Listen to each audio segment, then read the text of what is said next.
여야가 문재인 대통령의 개헌안 발의, 또 청년 일자리를 위한 추경을 놓고 야당이 강력 반발하고 나섰습니다. 협상을 통해 돌파구를 마련할 수 있을지 주목되는데요. 네, 두 분의 전문가 모셨습니다. 조대진 변호사 그리고 김우석 미래전략개발연구소 부소장 오셨습니다. 네, 두 분 어서 오십시오. 안녕하십니까. 네. 자, 일단 먼저 청년 일자리 추경에 대한 이야기를 좀 해보도록 하겠습니다. 일단 4조 원의 추가 경정 예산을 편성하겠다는 정부의 방침에 야당이 현재 반발하고 있는 상황이거든요. 좀 이 부분은 어떻게 보십니까?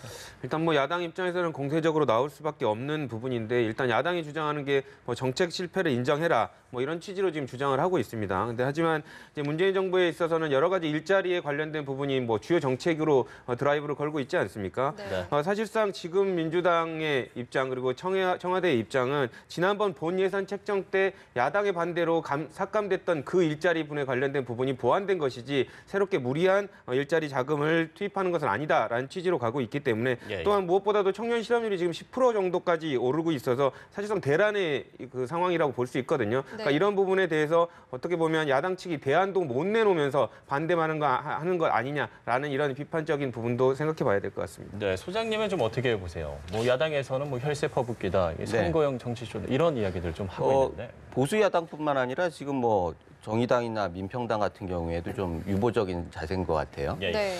그런 걸 보면은 지금 뭐 청년 일자리라고 얘기하는 거는 뭐 그 얘기 자체가 선고용일 수가 있는 거죠. 청년층에 대해서 얘기를 하겠다. 뭐 구애를 한다 이런 측면으로 보여지는데 일자리면 일자리지 왜 굳이 청년 일자리라는 거예요. 결국은 일자리가 많아지면 청년도 많이 취업을 할 텐데 실질적으로 정책 자체는 일자리를 없애는 쪽으로 가면서 왜 청년 일자리를 세금으로 자꾸 만들려고 하느냐 이런 문제제인 것 같고요. 그런 면에서 실제로 중년이나 노년층 같은 경우에는 자기 세금으로 자기가 역차별 받으면서 결국은 청년들을 부양해야 하는 이런 상황인데 그게 현실적으로 집안에서는 가능하죠. 집안 가정경제에서는 가능하지만 사실 국가경제 차원에서는 그렇게 바람직한 것 같지는 않습니다. 그런데 이런 것들을 보면서 결국 야당에서는 이건 선고용이다 얘기할 수 있는 거고 거기에 대해서 정부에서 이렇다 할 뭐 청년의 그 뭐 고통 이런 것들은 얘기하지만 이렇다 할 뭐 다른 얘기, 다른 명분 이런 것들을 만들어내지 못하는 것 같아서 이건 어느 정도 이게 정치 게임 같은 거예요. 그런데 지금 현실적으로 지금 집권 여당뿐만 아니라 보수 야당 그리고 진보 진영의 야당들도 약간 반대의 기류가 있기 때문에 어느 정도는 그 조율이 될 수밖에 없을 것 같습니다. 네, 알겠습니다. 이런 가운데 자유한국당이 지금 책임 총리제를 골자로 한 분권형 대통령제를 제시를 했는데 이렇게 주장하는 이유도 궁금하고요. 또 당청 모두 사실상 현재 부정적인 입장을 보이고 있기 때문에 난항이 예상되는 거 맞죠? 당청은 한 뜻이라고 봐야죠. 그래서 뭐 이거는 정당 간의 문제니까요. 사실 뭐 청와대에서 방향을 정한다라고 하면은 국회에서는 되기가 굉장히 힘들어요. 그런데 결국 국회에서 합의를 해내야 하는데 어차피 개헌이라고 하는 게 국회에서 3분의 2 이상을 통과해야 하기 때문에 1차 관문이죠. 그렇다고 하면 야당 협조가 없으면은 불가능하다라고 보여지는 거죠. 그런 면에 있어서 지금 왜 그렇게 뭐 지금 책임 총리라고 하는 게 어떻게 보면은 지금 권력 집중이라고 하는 게 계속 불행한 대통령들을 만들어 왔기 때문에 그것을 해결하는 여러 가지 대안 중에 가장 현실성 있는 대안이 책임 총리지 아니겠습니까? 그리고 이 부분은 지난번에 박근혜 전 대통령도 김병준 총리 내정자를 초빙하면서 이런 약속을 하고 모두 내려놓겠다라고 얘기했던 그 전례도 있었고 그 전으로 올라가면 노무현 전 대통령도 당시 한나라당한테 똑같은 제안을 하면서 일종으로 내려할 테니까 협치를 하자 이렇게 얘기했던 적이 있어요. 그런 걸 보면은 현실적으로 가장 합리적인 대안이다 이렇게 볼 수 있는데 이런 것들을 지금 당청 같은 경우에는 상권 분립에 어긋난다라고 얘기하면서 그건 불가능하다라고 얘기를 하는데 어찌됐든 이거는 뭐 1차적인 반응이니까 향후에 현실적인 대안들을 만들어 날 때는 역시 문재인 대통령이 어느 정도 결단을 할 수 있느냐 이런 부분들이 굉장히 중요한 변수가 될 수 있을 것 같습니다. 예, 말씀을 해주신 것처럼 뭐 문 대통령의 결단에 달렸다면서 청와대 같은 경우는 오는 21일에 개헌안을 발의할지 이런 어떤 기존의 입장을 재확인하고 있는 상황이거든요. 자, 사실상 20일부터 문재인 대통령께서 또 해외 순방이 있지 않습니까? 베트남 등에. 그렇기 때문에 21일 정도에는 뭐 결정을 할 것으로 보이는데요. 문재인 대통령의 그 입장 입장은 뭐 확고한 것으로 알려져 있습니다. 그 개헌에 대한 확고한 입장은 일단 국회가 합의를 하면 그걸 따르고 그렇지 않는다면 대통령 선거 때부터 공약으로 이루어졌기 때문에 국민과의 약속 차원에서 이행을 할 수밖에 없다라는 얘기를 하고 있거든요. 사실상 자유한국당 이하 그 야당들이 주장하는 부분에 있어서 협의를 하고 이런 부분, 주장을 하는 부분은 뭐 어느 정도 수긍을 할 수도 있습니다. 근데 하지만 국민들이 야당이 주장하는 부분을 납득을 못하면 사실상 대통령은 국민들과 약속을 지킬 수밖에 없는 부분이거든요. 네. 지금 자유한국당이 내각제, 사실상 의원 내각제를 주장을 하면서 제왕적 대통령제를 지금 보완을 해야 된다는 주장을 하고 있는데 네. 되게 아이러니한 게 이렇게 잘못된 제왕적 대통령제의 표본이 됐던 이 전 정부에 관련된 부분들이 모두 자유한국당의 전신인 정당들이 만들어낸 당이거든요. 근데 그런 상황에서 오히려 야당이 제왕적 대통령제에 관련된 비판을 하고 있다는 거. 그리고 무엇보다도 의원내각제를 주장을 하고 있는데 이 의원내각제, 제왕적 대통령제에서 대통령 권한을 나눠서 국회에 주라는 그런 국민들의 마음은 없거든요. 그런 의사는 없는 상황에서 이런 부분을 민심인 것처럼 이렇게 몰고 간다는 것도 국민들이 어떻게 받아들일지 체크해봐야 될 것 같습니다. 예, 네. 그러면 문재인 대통령이 직접 이 개헌안을 발의할 가능성은 좀 어떻게? 저는 직접, 그러니까 합의가 안 되면 직접적으로 발의를 할 수밖에 없는 상황입니다. 왜냐하면 뭐 다 아시다시피 문재인 대통령이 국민들하고 그리고 다른 대통령 후보들도 그렇게 약속을 했기 때문에 기대를 갖고 있는 상황이고 그리고 지방선거와 지금 개헌이 같이 이루어지기를 바라는 퍼센트가 50%를 넘지 않습니까? 이런 네. 상황에서는 발의를 할 수밖에 없는 상황이 되지 않을까 싶습니다. 예. 네, 알겠습니다. 그런데 만약에 문 대통령이 직접 개헌안 발의했을 때 전국이 더 경선될 수도 있다. 이런 이야기들 좀. 경색도 되고요. 현실적으로 그 개헌 자체가 물 건너가는 결과가 될 수 있어요. 지금 뭐 가능성, 그 독자적으로 하는 가능성과 현실적으로 그게 국회를 넘어갈 수 있느냐 이런 부분들이 현실성과 가능성 둘 중에서 선택의 문제인데 예. 만약에 가능성들을 그 중시해가지고 대통령이 독자적으로 개헌안을 발의하겠다 이러면은 현실적으로 국회에서 야당에서 도울 수가 없는 거거든요. 그래서 그런 것들을 뻔히 알고 있는데도 결국 개헌안을 낸다, 발의한다 이런 부분들은 어떻게 보면 진정성 부분에 있어서 상당히 의심을 받을 수가 있어서 제가 보기에는 정부에서는 그 부분에 있어서 굉장히 고민할 테고 결과적으로는 안 하는 쪽 안 하고 국회와 야당하고 일정 정도 절충 절차를 밟아가지고 시기 문제나 내용의 문제나 이런 부분들이 충분히 논의돼가지고 하는 것이 위험도 좀 피하고 그렇게 가는 길 아닌가 해서 앞으로 그런 것도 저 개인적인 기대도 그렇고 그렇게 같지 않겠느냐라고 조심스럽게 생각해 봅니다. 네, 알겠습니다. 지방선거 얘기도 좀 해보겠습니다. 이제 지방선거 체제에 본격 돌입한 모습을 보이고 있는데 먼저 홍준표 대표가 이 서울시장 선거에 박원순을 가장 잘 아는 분이라고 하면서 이석연 전 법제차장을 전략 공천하겠다 이런 네, 말을 그렇죠. 했습니다. 네. 일단 홍준표 대표가 이때까지 추천을 했던 사람들이 다 고사하는 바람에 어떻게 보면 체면을 좀 이렇게 못 살렸던 부분이 있는데 예. 이석연 처장 같은 경우는 어느 정도 긍정적으로 생각을 고심을 하고 있다고 알려지고 있거든요. 네. 그리고 하지만 이제 이런 적극적으로 고려하는 것과는 달리 이석연 법제처장이 뭐 이제 박원순 시장과 경실련 활동을 같이 했다는 것 때문에 잘 알고 있으니까 대항마가 될 거다 이런 기대 때문에 추천을 한 것 같습니다. 근데 예. 뭐 다 아시다시피 이석연 전 법제처장 같은 경우는 2011년도에 그 서울시장 보궐선거에 나왔다가 한번 철회를 한 적이 있거든요. 지지율 네. 때문에. 그러니까 이런 부분들 때문에 혹시 뚝심이라든지 이런 부분에 있어서 현직 시장인 박원순 시장한테 밀리는 거 아니냐 이런 그 예측도 조심스럽게 나오고 있는 상황입니다. 네. 안철수 전 대표를 좀 이야기를 해보도록 하겠습니다. 인재영입위원장으로 한 달 만에 당무에 복귀를 했는데 뭐 관심은 역시 서울시장 출마 여부가 아닐까 싶거든요. 어떻게 보십니까? 맞습니다. 지금까지 역시 구원 투수는 위기에 나와야지 제맛 아니겠습니까? 네. 그래서 지금은 아주 위기가 계속 고조되고 있는 와중에 극적으로 등판하는 그런 과정을 겪고 있는 것 같은데 인재 영입위원장을 한다라는 것도 뭐 아까 리포트에도 나왔지만 본인이 인재다라고 하는 부분들을 강조하기 위해서 그 길을 선택한 그 직을 선택한 거 아닌가라는 생각이 드는데 네. 어찌됐든 지금은 물러설 수는 없는 것 같아요. 서울시장 후보로 나서는 자체는 뭐 제가 듣기에도 캠프 내에서 굉장히 준비를 하고 있다라고 그러고요. 예.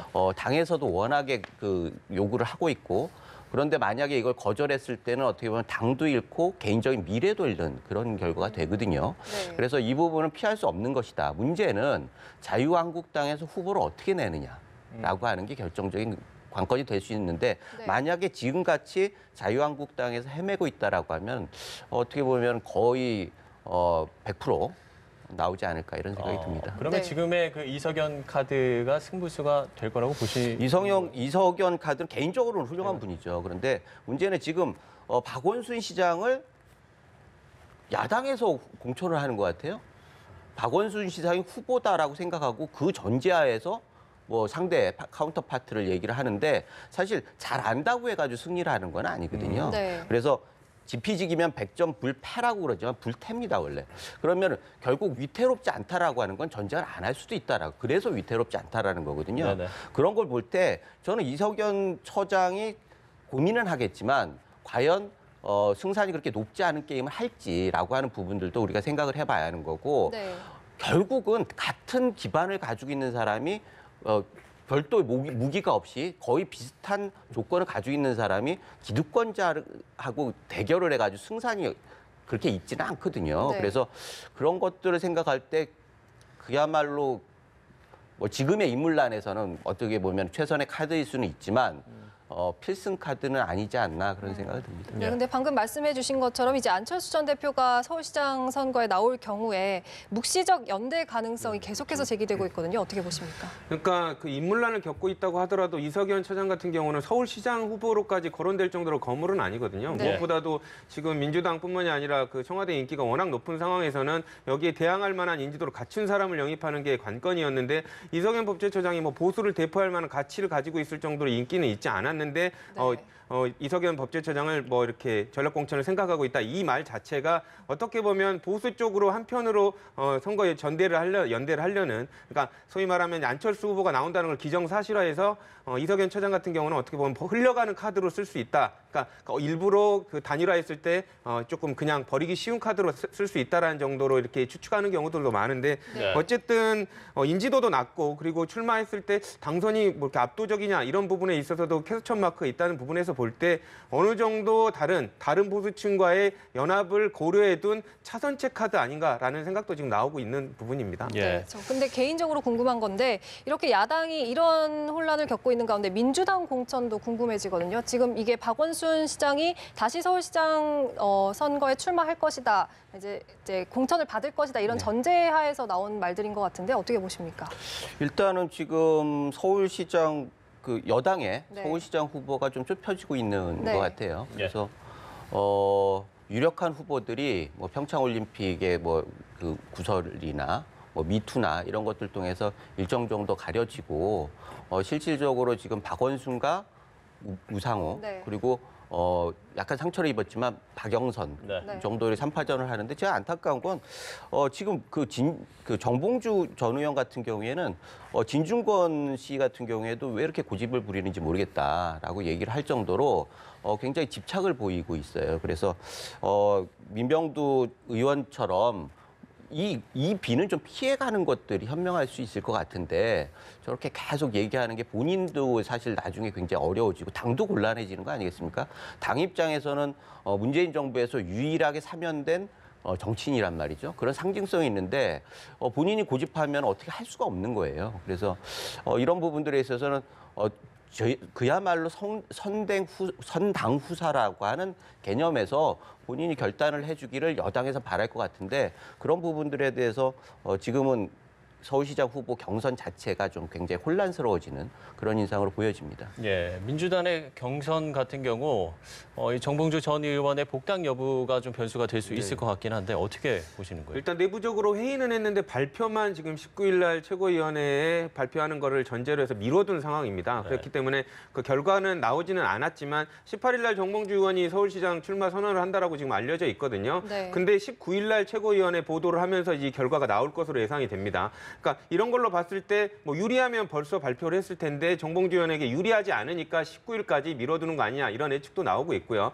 오히려 이렇게 미뤄두는 것이 그 정봉주 의원에게 스스로 결정할 시간을 좀 미리 주는 거 아니냐 박수현 대변인처럼 이렇게 네. 주는 식으로 해석이 되고 있는데 어쨌든 대부분의 시각은 당은 부담스러워하고 있고 정봉주 의원이 자체적으로 철회하지 않는 한 이 결과는 19일이나 돼서야 볼 수 있을 것 같다라는 생각이 듭니다. 예, 그러면 정봉주 전 의원이 복당을 했을 때 어떤 지금의 3파전을 깨는 어떤 그런 좀 변수가 될 수 있을 거라고 보십니까? 일단 다른 후보들, 지금 1위를 달리고 있는 박원순 시장에 대항하는 다른 후보들이 기대를 걸고 있는 것은 일단 당 내에서도 그리고 서울시장 내에서도 박원순 시장이 못하는 건 없지만 그래도 바뀌었으면 좋겠다는 생각도 갖고 있거든요. 여론조사에서. 그렇기 네. 때문에 지금 지지도는 1위를 달리고 있지만 변화의 바람에 모멘텀을 만들 수 있다면 그 모멘텀에 그 주된 그 동력이 나다라고 해가지고 그 지지율을 가져올 수 있기 때문에 이런 차원에서 아마 선거운동을 할 것으로 보이고요. 네. 근데 그런 차원에서 이제 박원순 시장의 시정 정책이라든지 이런 부분을 비판하는 게 함께 이루어져야지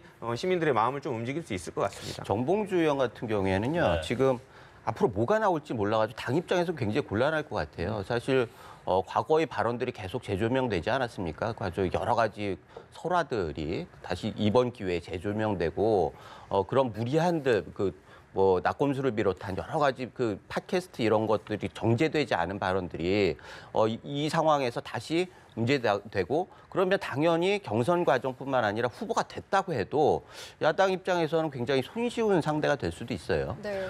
그런 면에서 당 입장에서는 본인이 결단을 바라겠는데 박수현 전 대변인 같은 경우에는 원래 당에 있던 사람이니까 공식적으로 권고를 할 수가 있는 거죠. 그런데 네. 이번엔 복당이란 말이죠. 당원이 아니에요. 예. 그렇다고 하면 공식적으로 얘기할 수도 없고. 그래서 지금 상황에서는 정말 곤혹스럽고 벙어리 냉가슴 앓는 그런 심정일 것 같은데 어찌됐든 뒤에서 뭐 조율 과정은 있을 것 같습니다. 그런데 지금 상황에서 보면은 확실하게 끝까지 가겠다라는 것이 지금 워낙 명확하기 때문에 여러 가지 뭐 고민들이 있을 것 같습니다. 네, 지켜봐야겠습니다. 그리고 문재인 대통령이 이제 어제 부산항 신항에서 열린 부산항 미래비전 선포식에 참여를 하면서 PK 지역 방문 횟수가 취임 후에 벌써 9번으로 늘었습니다. 이렇게 거의 한 달에 한 번꼴로 찾은 셈인데 이유가 뭘까요? 일단은 PK 지역은 본인의 지역구이기도 하고 그래서 PK 지역에서 일정 정도 성과를 내야지 명분이 있는 거고 네. PK에서 일정 정도 성과가 나야지 호남 민심도 끌고 갈 수 있단 말이죠. 예. 호남 출신이 아닌 누군가가 정치인을 지원했을 때는 호남을 같이 해줬을 때 확실한 그 이니셔티브를 가지고 있을 때 지지를 해주는 거거든요. 네. 그런 면에서 PK는 굉장히 의미가 있다라고 생각을 하는 거고 TK 같은 경우에는 철옹성이라 가지고 일단은 뭐 TK 두 곳은 일단은 포기.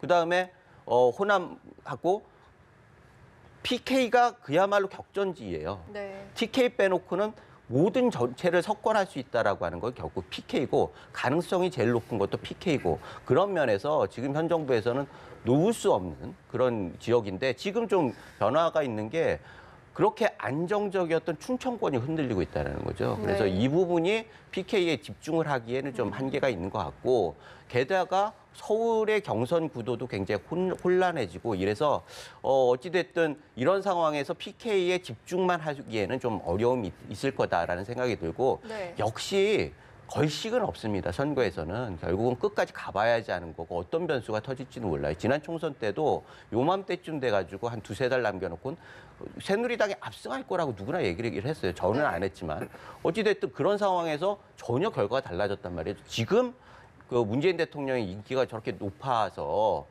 굉장히 착시 현상들이 있을 수 있지만 그 사이에 어떤 일이 벌어질지 모르기 때문에 네. 선거는 결국 해봐야지 안다 이런 생각이 듭니다. 예.